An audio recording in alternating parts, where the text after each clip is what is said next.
Gadapaksi Sulut, jangan samarkan salvage dengan scrapping. KSOP diminta buka tembusan izin dan hasil pemeriksaan dokumen PT DMMP. Jakarta, tanggal 24 Agustus tahun 2026. Pernyataan PLH, Kepala KSOP Kelas 1 Bitung, H. Rusdianto, S.Sit, M.C. M.Mar, E. di media terkait pemotongan 11 kerangka kapal di Tandurusa mendapat tanggapan keras dari Ketua DPD Sulut LSM Gadapaksi Indonesia, Demercis Harto Tamila. Gadapaksi menilai ada kekeliruan mendasar dalam penggunaan dasar hukum dan pemahaman izin. Bedah pernyataan KSOP dan tanggapan Ketua Gadapaksi Sulut. 1. Pernyataan KSOP, 11 kapal telah dihapus dari tempat pendaftaran, sehingga secara administratif bukan lagi kapal, melainkan kerangka atau bangkai kapal. Tanggapan Ketua Gadapaksi Sulut. Penghapusan dari daftar kapal, daftar pelabuhan tidak otomatis mengubah kegiatan komersial pembongkaran menjadi salvage. Dasar hukum penghapusan kapal mengacu PM 39/2017 tentang pendaftaran dan kebangsaan kapal. Penghapusan karena dijual untuk di-scrap wajib ada bas dan tujuan jelas. Pertanyaan, apakah penghapusan 11 unit ini melalui proses lelang negara pengadilan niaga, atau hanya surat internal perusahaan? Publik berhak tahu. Asteris 2. Pernyataan KSOP, kegiatan berkaitan dengan izin salvage yang diterbitkan Ditjen Hubla Kemenhub. Tanggapan Gadapaksi Sulut, ini inti masalahnya. PM 3/2021 tentang salvage dan pekerjaan bawah air pasal 1 angka 1 jelas, garis bawah salvage adalah pertolongan kapal muatan yang mengalami kecelakaan, bahaya, atau tenggelam. Garis bawah. Jika 11 unit ini adalah kapal afkir tua yang dibeli untuk diambil besinya, maka itu ship recycling, scrapping, bukan salvage. Jika izin yang dipakai, salvage, tapi kegiatannya, scrapping, maka ada dugaan penyalahgunaan izin. Dasar hukumnya berbeda dan persyaratan lingkungan untuk scrapping jauh lebih berat.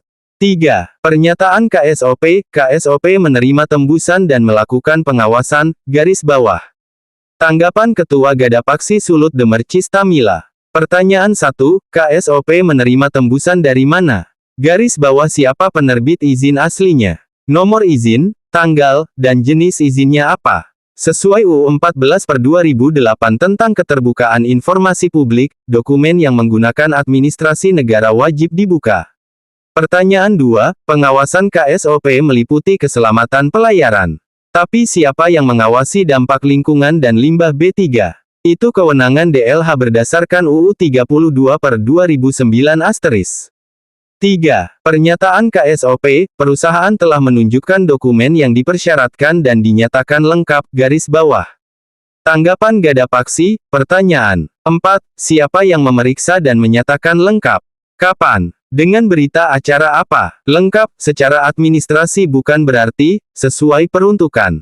Izin AMDALU-KLUPL, izin pengelolaan limbah B3 PP 22/2021, dan izin pembuangan ke laut PM 9/2019 wajib ada dan diperiksa isinya, bukan hanya ada mapnya. Fakta lapangan tanggal 19 Agustus tahun 2026, air laut menguning, serpihan karat besi jatuh ke laut. Ini indikasi kuat pelanggaran pasal 98 UU 32/2009 tentang pencemaran lingkungan. 5. Pernyataan KSOP. Kewajiban penyingkiran kerangka diatur UU 17/2008 pasal 203. Tanggapan Ketua Gadapaksi Sulut, betul. Pasal 203 mengatur kewajiban pemilik untuk menyingkirkan bangkai yang mengganggu alur pelayaran. Tapi pasal 203 bukan dasar untuk memotong dan menjual besi. Menjual hasil potongan adalah kegiatan ekonomi. Itu harus izin industri, daur ulang plus izin lingkungan, bukan berlindung di pasal 203. 3. Tuntutan tegas Gadapaksi Sulut kepada KSOP dan Kemenhub. 1. Buka ke publik, salinan izin salvage dari Ditjen Hubla. Sebutkan nomor, tanggal, nama kapal yang disalvage, dan lokasi. Apakah 11 unit ini termasuk? 2. Audit independen, minta DLH Provinsi Sulut plus KLHK audit pencemaran. Ambil sampel air laut di titik potong. 3. Hentikan sementara, hentikan kegiatan sampai kejelasan izin, scrapping, dan izin lingkungan selesai, agar tidak terjadi kerusakan lebih lanjut.